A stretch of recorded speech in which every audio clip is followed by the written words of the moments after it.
You're listening to the Shared Security Podcast with Tom Eston and Scott Wright, exploring the trust you put in people, apps, and technology.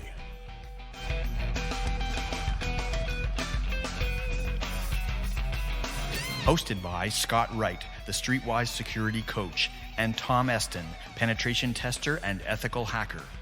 And sponsored by Security Perspectives, your source for tailored security awareness training and assessment solutions.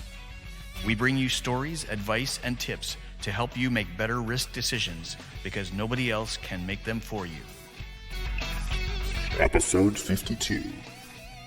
Just in case you weren't paranoid enough, Follower lets you hire someone to follow you in real life.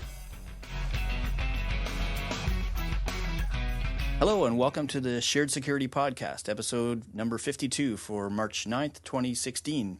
I'm Scott Wright, the Streetwise Security Coach here in Ottawa, Canada, and I'm here with Tom Eston, our esteemed ethical hacker in residence, live in Cleveland. Hi, Tom. Hey, Scott, how are you? Not too bad. How's the residential ethical hacking world? It's pretty good, actually. Yeah. We're quite busy, and well, here in Cleveland, of course, the weather is beautiful. I don't know what the weather is like. It's been raining most of the day here. Is it warm? It's warm though. Yeah, it's like, I don't know, feels like summer, which is very strange. Yeah. Been a while. I'll take it though. Yeah, that's right. Yeah, it's been also another crazy month in security news and stories, I think. And we've handpicked, with the greatest of care, a number of stories that we think people will want to know about. So I was just thinking, Tom, that we haven't done any kind of biographical introductions in a while for our listeners. So maybe for any of our new listeners, we could take a minute or two and do that. It's a great idea. So I know you're normally a very modest guy, so why don't you just let the good people know what you do for a living? Well, yes, very modest. But my name is Tom Eston, and I'm the manager of penetration testing for a company called Veracode out of Boston, Massachusetts. Veracode is a security company where we provide security solutions for our customers in application security. My background, I've worked for companies large and small, from a large Fortune 500 financial institution, running their penetration testing team, and also on the vulnerability management side. And I also worked quite a bit in the consulting industry.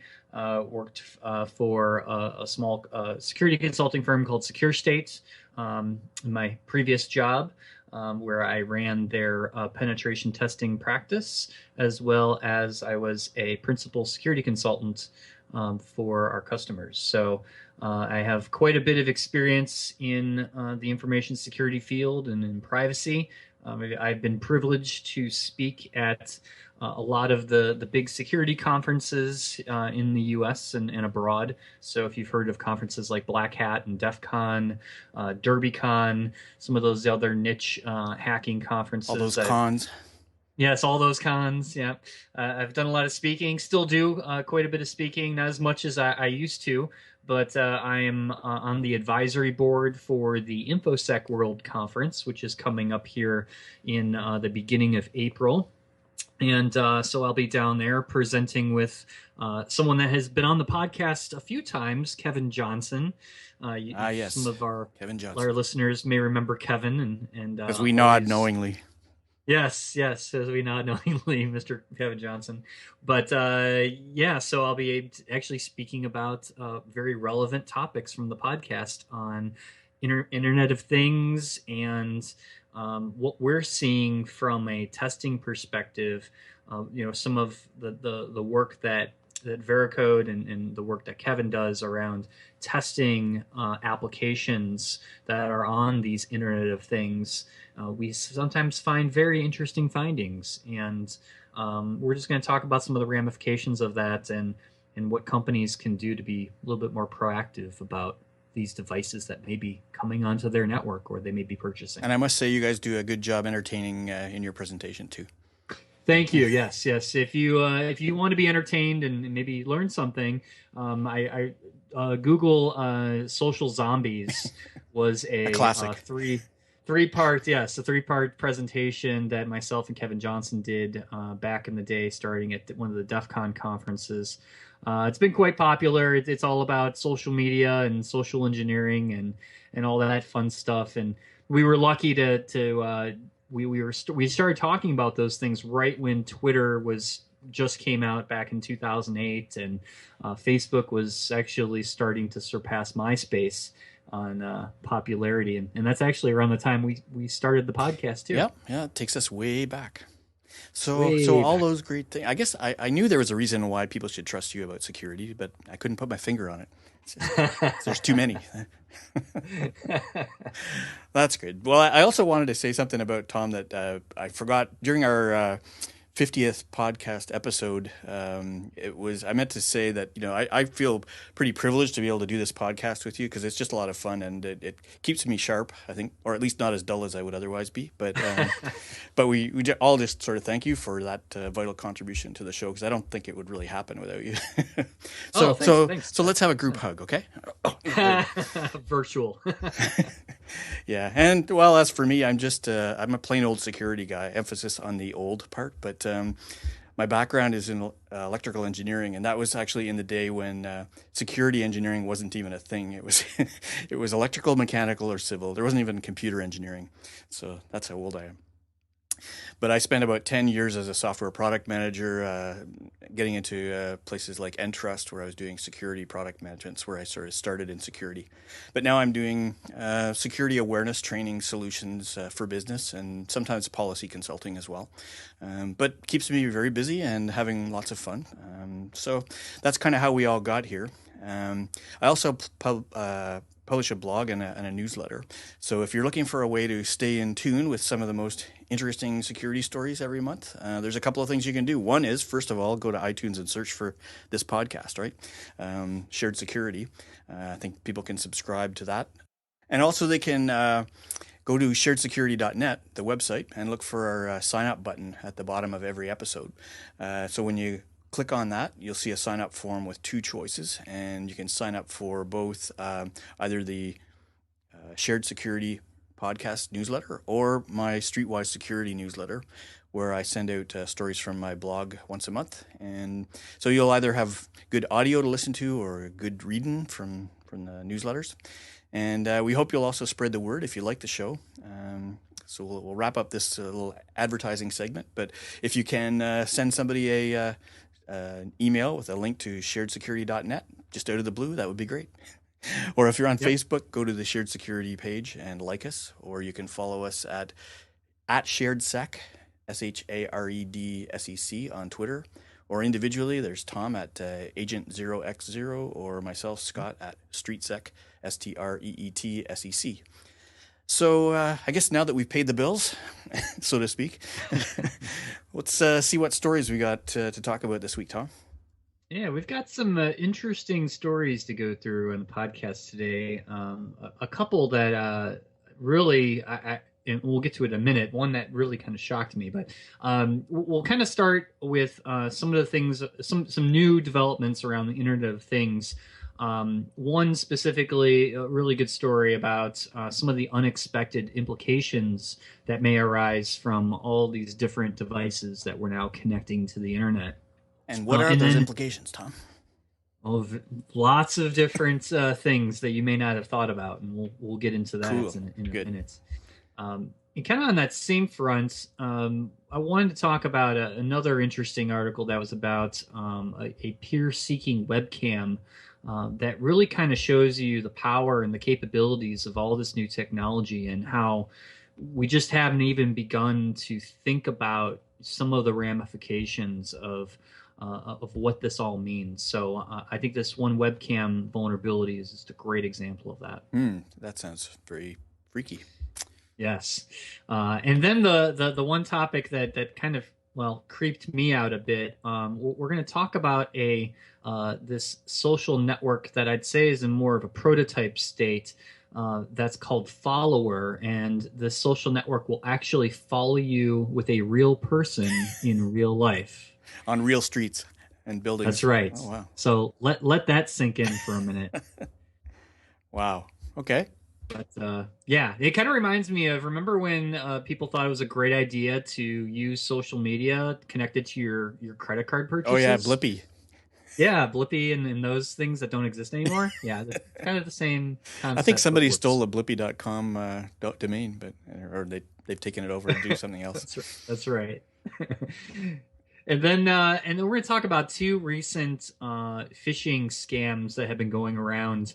One that had happened to Snapchat and their own internal employees, and then another that happened to Seagate. And ironically, these two phishing emails and scenarios are very similar. So just some good lessons learned if you work in a large company and a large corporation, to kind of be on the lookout for these types of phishing emails, and Yep. we'll talk about I'm some sure it won't be tips. the end of them, but we're going to give some tips on those. That's right. And then Scott, I think you're going to finish up with some ransomware that speaks to you. Yeah, it just speaks to me. Yeah, actually, not me personally, but You personally? I don't Okay. think we've actually talked a lot about ransomware. So it No, we might be haven't. good if we have some time just to go into how it works. And this is a really good article that goes into detail on what screens people see and how it actually unfolds the attack. So I think that'd be a fun one to go through. Yeah, sounds great. All right, so let's jump back to the unexpected implications arising from the Internet of Things. Yeah, so this is an article they found on HelpNet Security that was so there's been a lot of discussion about what are kind of the predictions, right? So we all know what the Internet of Things are. We all have a lot of these devices, Fitbits and all these different trackers and other types of devices. But in the future, how is this all going to change the way that we look at security issues and look at vulnerabilities? And so there's a lot of research that's been done already by Gartner. So Gartner, they're an organization that provides a lot of data and statistics around, what the future in different types of technology, what that may look like. Market Um, research company, Market basically. Yep. research company. Yep, exactly. And they've noticed some specific things around, just this increase, right, in terms of projects around the Internet of Things and the amount of devices that are going to be coming out. And what they're predicting is really that there's going to be, all these projects around developing these new products are just going to take a long time to develop now because of all the security considerations that are just going to start happening, and we're already seeing that now, where some companies, and thankfully they're starting to address these security issues and the vulnerabilities that are found, but more so, what happens when kind of on the criminal side of things, right? So there's some good information about black markets, and they're saying that that's going to be a $5 billion industry around fake sensor and video data that comes from these Internet of Things, which is really going to enable criminal activity, and really have a huge effect on personal privacy. And they're Could predicting you that by maybe expand a little bit on what that means in terms of fake sensor and video data? How would that be sort of apparent?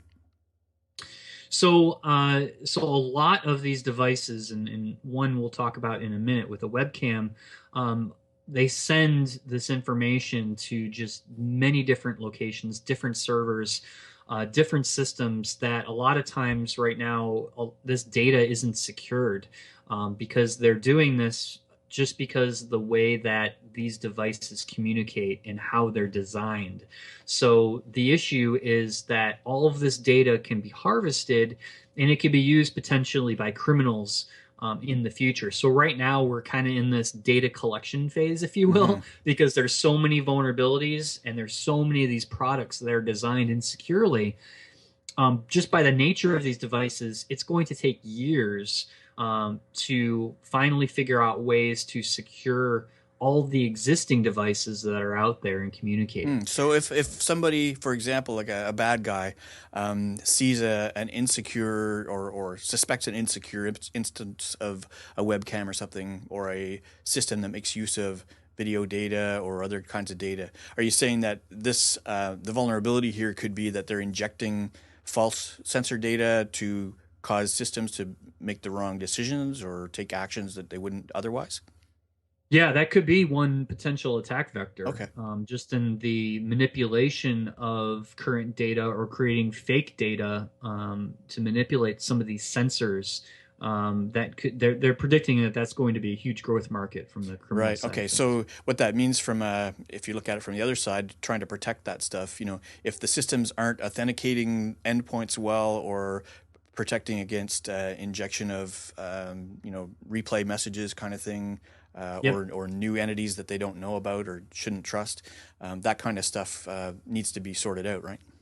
That's right. And to add to that, right now, some of the data that Gartner has already is around, security budgets that companies have to secure the Internet of Things. Not only if you're just a manufacturer of one of these devices, but how does that impact your company and people bringing these devices into their networks?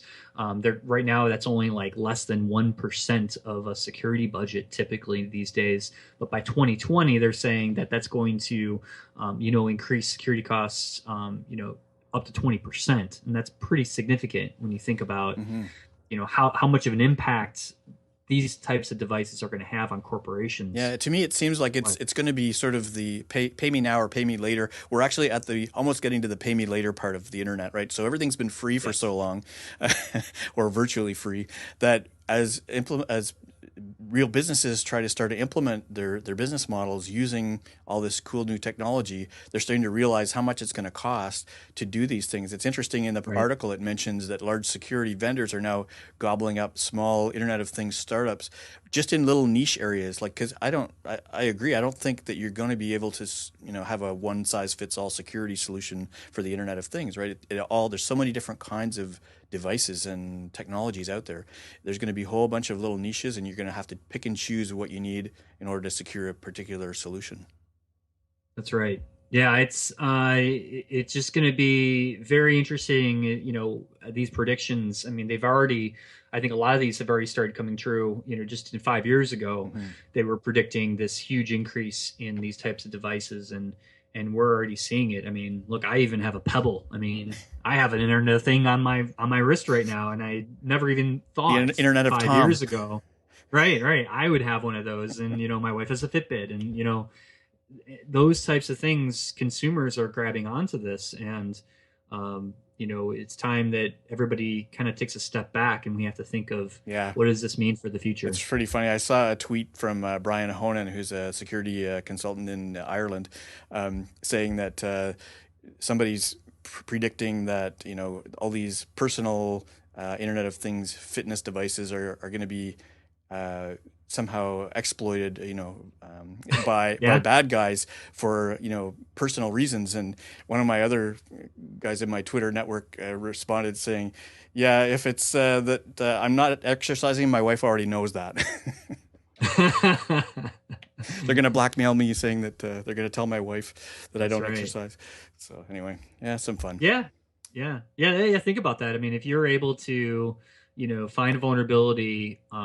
It reminds me of, like, if you remember when Twitter had all those cross-site scripting worms and things that one profile was affected, then everybody else's profile that looked at it was affected. I'm waiting for that day where you see something like it with a fitness tracker and everybody's devices, as soon as they sync to the phone, all get skull and crossbones on the screen or something. Really, I mean, that's coming. Yep. I believe it. Yeah, it's funny.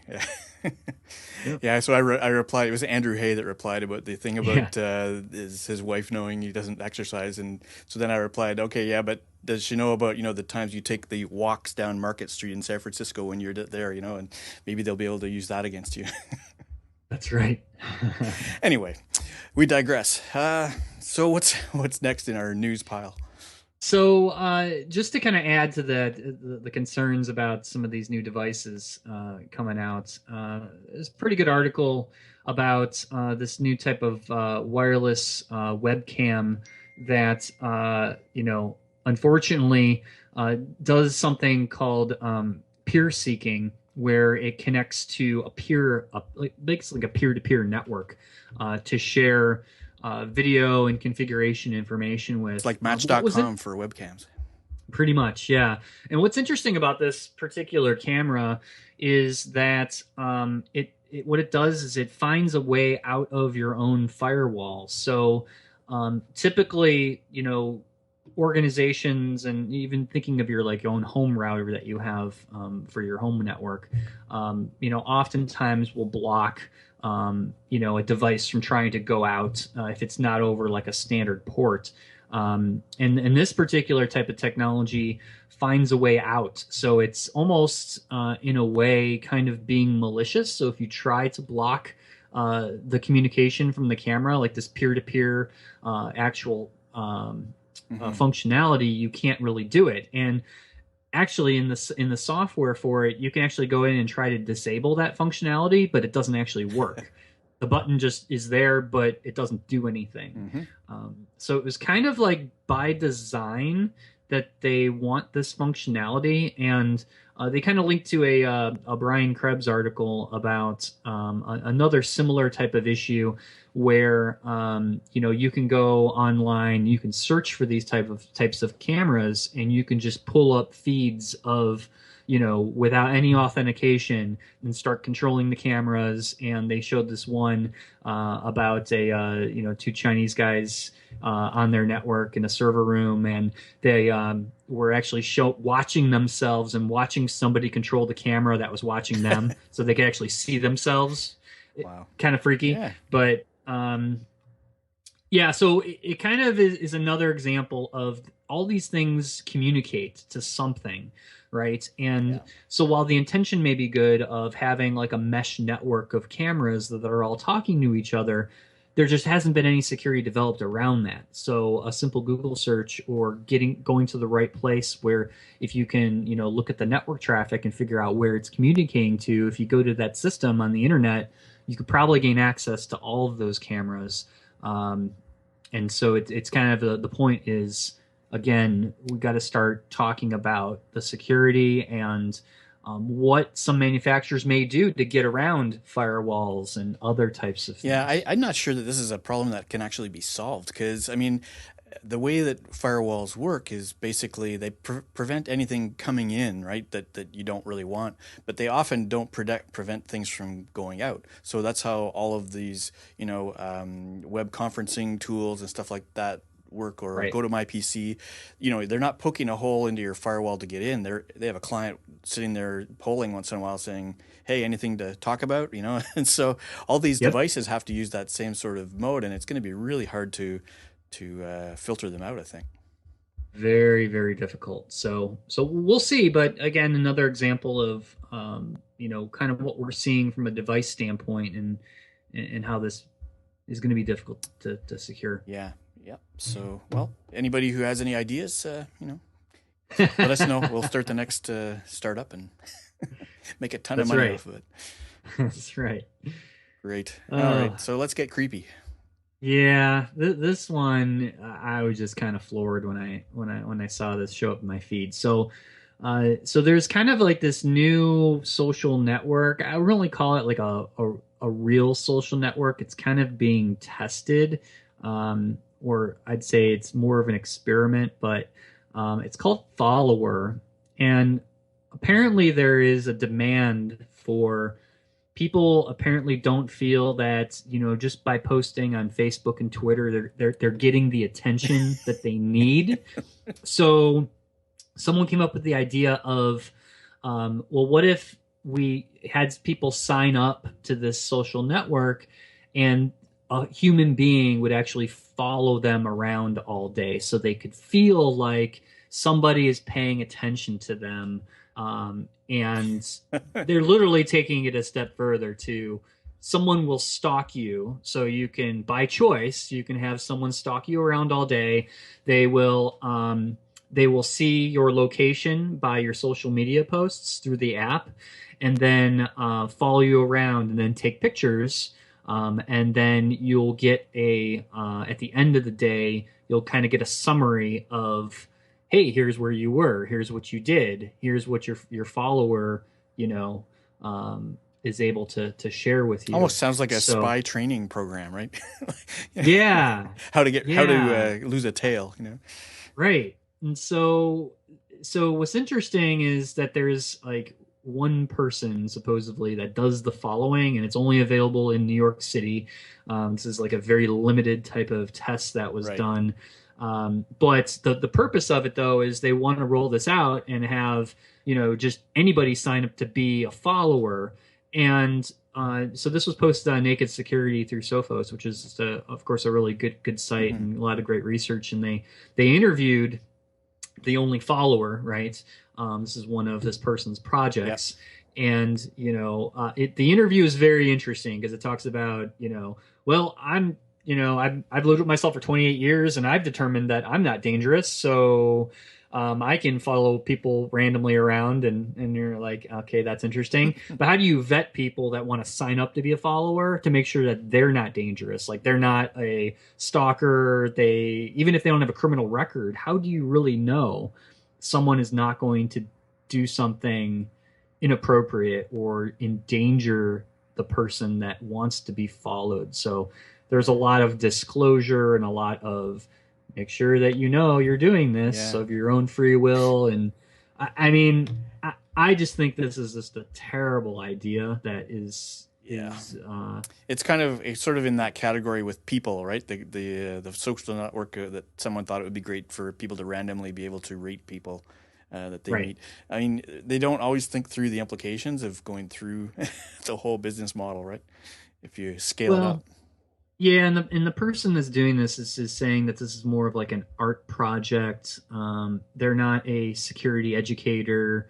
It's like an arty kind of, I don't know. It's like because some people need this type of attention, I guess, and it's to fill that need. I'm not really sure, but I thought it was just interesting to bring up. Here's really something else that people have a need for, and apparently they've done this for several people already. 15 people apparently have willingly applied and downloaded the app. And how many people went crazy from paranoia who had signed up for it? Yeah. I don't know. Just I'm hoping that this doesn't get much traction. And, well, if you think of any possibilities of how this could be used, let us know, and we'll discuss them in a future episode. Yeah, just very strange. But some people will design things whether there's a good use for them or not. So that's right. Speaking of that, there's Snapchat. What are you trying to say, Tom? Well, I'm just saying, Snapchat, I'm sure, has some valid use. It's actually become a lot more popular lately. I've actually been seeing companies advertising that they have Snapchat. Yeah, I think we talked about that, didn't we? Last episode, yeah. And I think it is getting sort of a niche use. Maybe it will become a very popular use, but it's only for specific reasons that people would use it. Yeah, and the purpose, obviously, the original purpose of Snapchat was really to securely, or, well, I won't say securely because they've had many anonymously vulnerabilities. More of, removing pictures and videos that you send. They, disappear after a while. And of course, we found that they really don't disappear. But apparently, payroll data disappeared from Snapchat through a phishing email that, I bring it up because this is just a great example. If you work for a company, and especially if you work in like a payroll department and you have access to sensitive information, it's very easy to be targeted for these types of things, especially if you have a LinkedIn profile.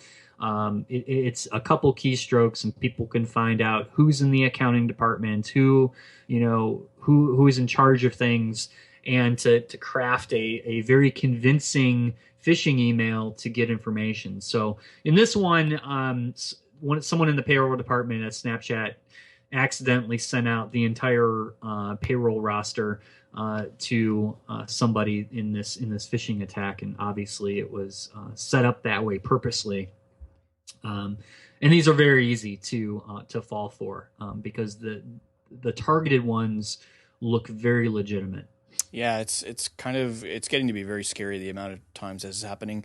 It's closely related to the business email compromise or CEO fraud type of email. It's just another kind of phishing or even a phone call social engineering, trying to convince people to take actions that they think are legitimately approved but are not in some way or other. Yeah.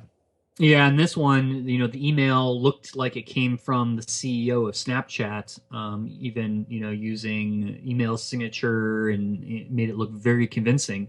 And so, when the CEO is asking for the payroll information, probably going to send it, right? Absolutely, yeah. So it's very similar to our next story, which is Seagate. An employee sort of fell for the same idea, divulging tax information, including social security numbers and salaries, for all the current and former U.S.-based employees of Seagate to an unauthorized third party. So that's essentially the same thing. Somebody getting tricked through a phishing email or phone call. That they think is coming from the CEO or some other executive. There's an endless number of possibilities for attackers to come up with what we call pretexting situations that seem legitimate. And so the first thing you're going to think of is, well, who'd go to the trouble of creating all this, scenario just to get me to do this one thing, right? But it actually is happening all the time now. Yeah, it's very easy to do.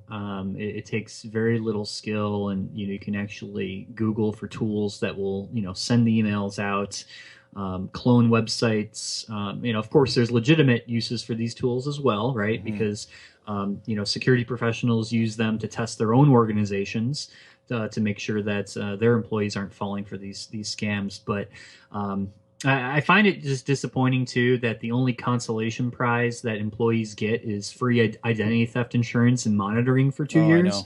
I know. That's always kind of the de facto. We're sorry, Yeah, guys. and of We course lost your the data. the legal disclaimer that at this point we have no information to suggest that the employee data has been misused. That's right. Of course they don't. Yeah, that's But right. tomorrow, that could all change. Right. So And it is just sad for the victims, yeah, right, of phishing attacks, because you're trusting others with the security of your data, and that's the best that they can do for you is more monitoring. yeah, yes, Unfortunately. yep. So that brings us to our last story of the day, which is about ransomware. So I don't know that we've ever talked that much about ransomware, but there's an article that we're going to post in the show notes that talks about a new one called Cerber, Cerber, that not only encrypts your data but also speaks to you. So, Oh, that's nice. so after it's gone through the whole process, and the article is really good. It explains exactly what the user sees. It's these random notifications and things, and it lists all of. They were actually able to decode the JSON configuration file that tells you exactly which file types are affected, Yep. get encrypted, and also it happens to have a little sort of what would you call it, a safety hatch, where it recognizes the country that you're in, and Yep. basically makes you exempt if you are any one of these Eastern European countries, which kind of Oh, how gives you a convenient. hint as to where it may have come from. So yeah, it's a really good article with good details on how ransomware works. If you don't already know, basically, somehow you get tricked into clicking on a link and somehow approving either explicitly, or I guess sometimes it can take advantage of maybe a vulnerability in a browser or something to be able to execute its own code. Once it's in there and running, though, if either you've approved it or it's exploited some vulnerability, as soon as it starts to run, it will start to encrypt all the data on your computer, and it may reach out to other network shared drives, for example, that you're connected to, and encrypt them as well, just for fun. But the idea is it then gives you a nice message that says, oh, all your files have been encrypted. To decrypt your files, follow these instructions, which usually involves going to an anonymous site or a temporary site. And Tor. yeah, Yeah, Tor this site. one, they want you to download the Tor browser and go to a Yep. .onion domain, which is not a routable domain on the normal internet. It's part of what they call the deep web, I think it is, or dark web. Darknet. Yeah. And once you're there, you have to type in your credit card information. They make sure it passes validation, and then they give you a code for entering into the software, so it decrypts all your data finally. But in this case, they leave 3 files behind. One is an HTML file that has the message in it. The other one is a text file, and the last one is a Visual Basic script that runs and tells you audibly your documents, photos, databases, and other important files have been encrypted, just in case you didn't notice. Yeah, I'm interested in this too, and this is a really, really good article. We'll have it linked in the show notes because it's just a great walkthrough. This particular ransomware is for Windows. Are you aware of any other ones that might be for Mac? Because personally, I'm not. I do use a Mac, but I haven't. I just saw something this week though that was it Apple was in. I'm not sure if it was ransomware, but there was some kind of malware that Apple was successful in thwarting. Very recently. That was the Triad. No, what was it? Transmission. Okay, yeah. Yeah, Transmission is it's a peer-to-peer it's a BitTorrent application to download BitTorrents, and their latest version, or the version before the new one, was infected with a ransomware in the installer. Somehow hackers were able to get into their code base, and they added that into the installer, and so that's a pretty serious issue, especially given that it's freeware and anybody can download it. And then they issued a patch, basically just letting people know, listen, the last version had some ransomware, so this will actually remove it from your computer. And people were kind of like shocked, like, really? That's the notification you give us? Like, so, and that actually is one of the most popular BitTorrent applications for Mac. So a lot of people use that. It's pretty scary. So yeah, there is ransomware for Mac. And the reason I just bring that up is because a lot of people, the statistics are that most of these types of ransomware and other types of these things are targeted for Windows computers. But just because you have a Mac doesn't mean that you're immune from that. And so a lot of people think, oh, I have a Mac, I'm safe, right? I don't need antivirus. I don't need all those things. Gone are those days. Yeah, I just wanted to bring that up of you have to take the same precautions, just like in the Windows world, because there are things that target Macs. Yeah, sad to say, but I don't think you can assume any platform is actually safe these days. Right. But anyway, sadly, that's the end of our uplifting show. That's right. And the other thing just to add is phishing is cross operating system. Yeah, exactly. So. Well, not only that, but all the cross-site scripting vulnerabilities and other things that we talk about, that's server-side stuff, right? A lot of times that doesn't really matter what operating system you're on. That's right. Actually, I may be wrong there. Cross-site scripting probably is dependent on. It's also cross-browser. Yeah, cross-site request forgeries and other same things. Thing. Yep. Yeah, web application vulnerabilities. It doesn't matter the operating system that you're running. It's all about your browser. Yep. Great. Well, it's been a fun show. Also, just wanted to mention we've had some really good upticks in our downloads of the podcast. Right? I don't know if you saw lately, Tom, but February, or when we issued podcast episode 51 with our discussion of the targeted advertising or online behavioral advertising with Andrew Patrick from the Canada Privacy Commissioner's Office, we had a lot of downloads for that one. So thanks to everybody for spreading the word. And anything else to add, Tom, before we sign off? No, just everyone stay vigilant, and please provide feedback. I know we've gotten some great emails just over the last couple of weeks from listeners with their thoughts and ideas for future topics. So we'll be trying to look into those. Yeah, send them our way. Feedback@sharedsecurity.net. Awesome. All right, thanks everybody, and we'll talk to you next time. Thanks everybody.